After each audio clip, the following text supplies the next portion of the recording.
Ito ang balita ngayon, viral ngayon sa mundo ng social media. Ang di umano'y balitang Senator Amy Marcos nagsalita na at tinawag na Guinness World Holder ang PCSO sa dami ng mga nananalo.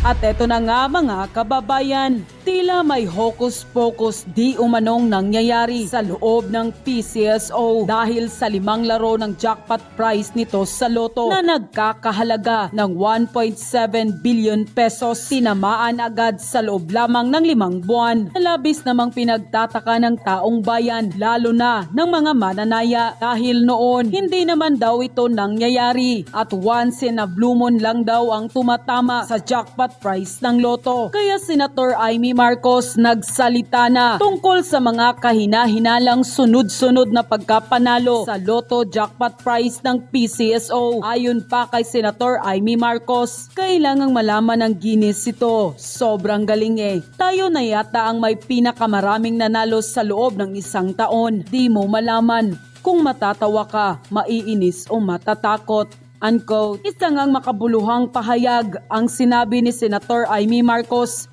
lalo na't napag-alaman din na nitong taong 2023 ang may pinakamaraming nanalo na umabot ng 77 katao ang tumama ng jackpot price ng loto. At ang mas ikinagulat pa ng taong bayan ay ang 433 na mananaya na sabay-sabay na nanalo di umano sa loto noong October 2023 ng halagang 236 million pesos jackpot price ng loto. At ngayon, January 2024, magkasunod na naman na tinamaan ang jackpot price ng loto na nagkakahalaga ng 640 million pesos at 698 million pesos at parehong isang tao lang ang tumama. Kaya marami tuloy sa ating mga kababayan ang labis na nababahala at lalong nawala ng kumpiyansa ang taong bayan sa nasabing ahensya dahil ang inaakala nilang pag-asa sana nila para umahon sa kahirapan ay wala palang katotohanan. Samantala, hindi naman mapigilan ng marami sa ating mga kababayan na magbigay ng kanilang hinaing at komento sa mundo ng social media. At ayon pa sa kanila, si Mel Robles sa Malacanang pa nagdiwang ng birthday. Napaka-special naman niya sa mag-asawa. May pa-birthday greetings pa mula kay BBM. Pero sa mga binaha sa Davao at namatay, wala silang pakialam. Wala man lang pakikiramay kahit sa video. Ang daming kontrobersiya nitong admin na ito. Kaliwat kanan, wala man lang aksyon yung mga Panginoon sa palasyo. Laki ng talo ko dito, ni minsan wala pa sa kalahati ang balik na wala na talaga yung loyalty ng mga mananayang Pilipino. Dapat ibalik ang pamumuno ng bansa sa mga Duterte para matakot ang magnanakaw sa gobyerno. Lahat na lang kinakamkam ng mga ibang namumuno sa PCSO. Kahit sino pa ang maupo sa bansang ito, kung magpapasilaw sa salapi, wala na talagang pagbabago sa bansang ito. Hocus-pocus, obvious na obvious. Hindi naman yan nangyayari noon. Ngayon lang na may ganyan karaming nanalo sa loto. Sana naman sa obvious na mga ebidensya may managot na. Baka puro pagdinig lang tapos mawawala na lamang na parang bula na parang walang nangyari. Unquote. Ay, sinabi ni Senator Amy Marcos, si super ate to the President, Guinness Book of World Record holder ang PCSO sa dami ng mga nananalo sa kanilang mga bola. Abay, mantakin nyo ha, minanalo ng 560 million. Bago dyan, minanalo ng 49 million. Now, ang Marites, abay, baka walang totoong nangyayari. Baka Marites naman po to ha, hindi to katotohanan. Baka naman magreklamo na naman sila na ako'y nagpe-fake news. Inuulit ko lang Marites na baka ang nananalo sila-sila rin at ginagamit daw na fundraising. Now, para mapasinungalingan to, anong ginawa ng Mel Robles? At ito naman po ay base sa hearing ng Senado. Abay, nag-publish ng picture di umano ng isang nanalo. Kaya lang, napansin ng mga netizens, uy, yung picture ng nanalo, edited. Actually, sa totoo lang, hindi ko alam bakit obvious na edited yan. No?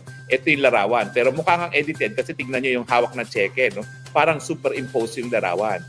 Inamin naman ng Mel Robles na edited at ang dahilan daw ay para itago ang identity for security purposes. Hello? Pinagdududahan na nga po kayo na kayo lang ang nananalo dyan. Tapos, para mapasinungalingan yan, naglabas kayo ng larawan na inedit nyo naman. Anong isipin ng taong bayan?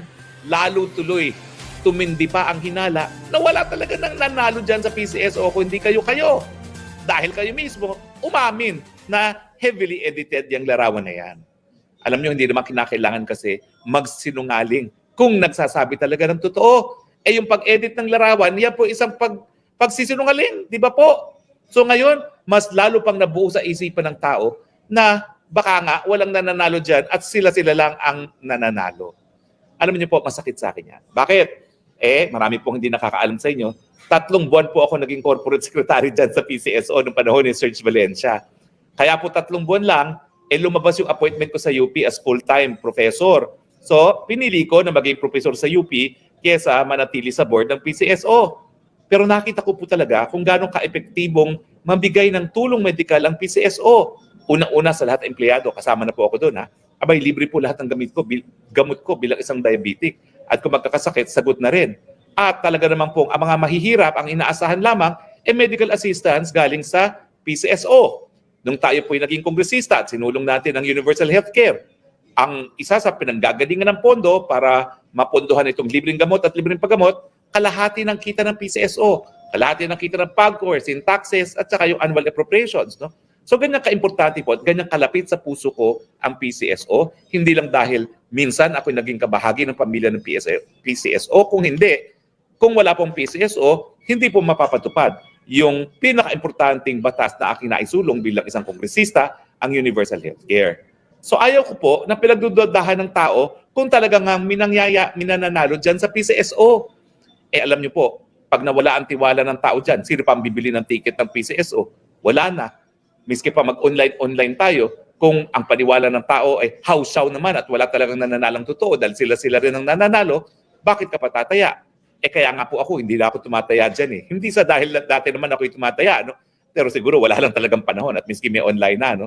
Pero sana nga po, hindi na ginawa yan ng PCSO na inedit pa nila yung larawan na ginagamit nila para pasinungalingan na wala naman totoong nangyayari dyan sa PCSO.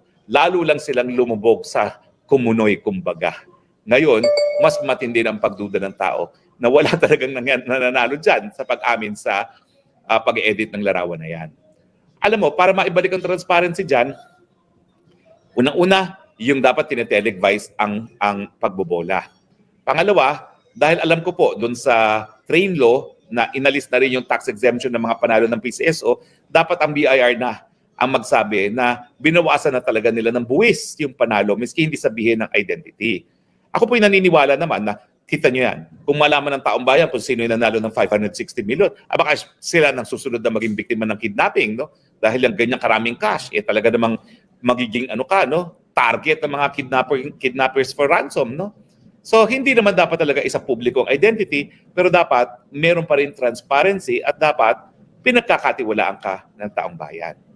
Alam nyo, mahirap sabihin to, no? Pero sa tingin ko, talagang nagkaroon ng dagok sa tiwala sa PCSO na nanggaling pa sa kanila na inedit nila yung larawan na yan.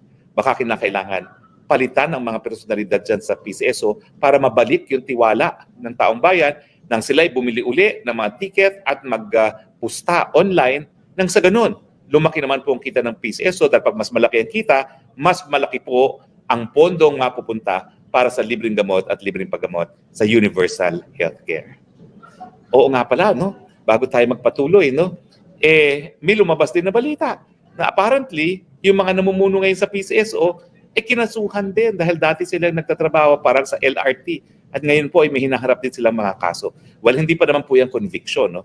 So, meron pa silang presumption of innocence. Pero sa panahon na pinagdududahan na sila lang nananalo, lalabas pa yung balita na nakasuhan sila ng graft dahil doon sa kanilang trabaho na bago lumipat ng PCSO, lalong nadagukan ang tiwala dyan sa PCSO.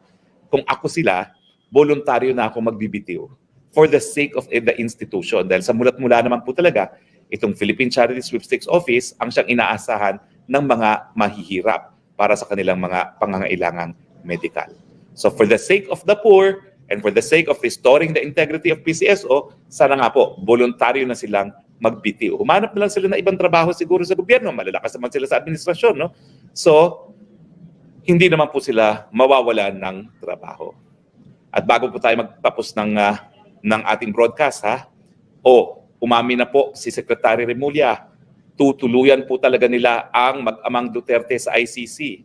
Kinumpirma niya na dahil po sa mga resolusyon na ipinasa ng Kamara, ngayon daw ay makikipagtulungan na sila sa ICC at ang pinaka-importanting pagtutulungan ay yung pag-aaresto sa mag-ama kapag sila po ay naisyuhan na ng warrant of arrest. Malungkot po yan dahil talaga naman pong yan ay patunay na wala na pong unity. Dahil paano naman makiki-unity pa ang mag-amang Duterte na makiki-cooperate na ang Marcos administration sa ICC para sila dakapin at ikulong sa ICC. Ang sa akin lang, bakit ba kasi ginawa pa ito na nanggulo? Ang tahitahimik naman natin noong unang taon matapos magwagi ang unity. Matibay naman yung pag-iisa natin. At dahil nga tayo nagkaisa, ayun na nga, nagkaroon naman tayo na isa sa pinakamabilis na paglago ng ekonomiya. Sa tingin nyo ba magtutuloy-tuloy ang paglagong yan? Ngayong wala ng unity at mukhang hiwalay na talaga ang Duterte at ang Marcos.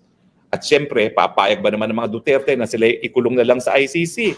Syempre, magbabalak din yan, no? Para maiwasan yan. At sa tingin nila, tanging pagpapalit ng liderato lamang ang makakapigil dyan sa kooperasyon na yan. Siguro, pag may milagro naman, marirealize si PBBM na sinabi mo na dati na paglabag yan sa soberenya, bakit ngayon makikipagtulungan ka? Hindi naman po pwede 7 months ago, sigurado ka at nandun pa ako sa pagpupulong na yon. Kabahagi ako ng pagpupulong na yon. Sigurado siya na dahil umalis na tayo sa ICC, paglabag na ng soberenya, kung tayo makipagtulungan pa sa ICC, bakit ano nangyari 7 months later? Bakit ngayon makipagtulungan na? Kasi nga po, gaya ng nasabi ko dati, naniwala naman itong si PBBM sa mga marites na nagdi-distab daw si Presidente Duterte. Naku, nung makalawa lang po kasama ko si Presidente Duterte, napakahina na po, nakabaston.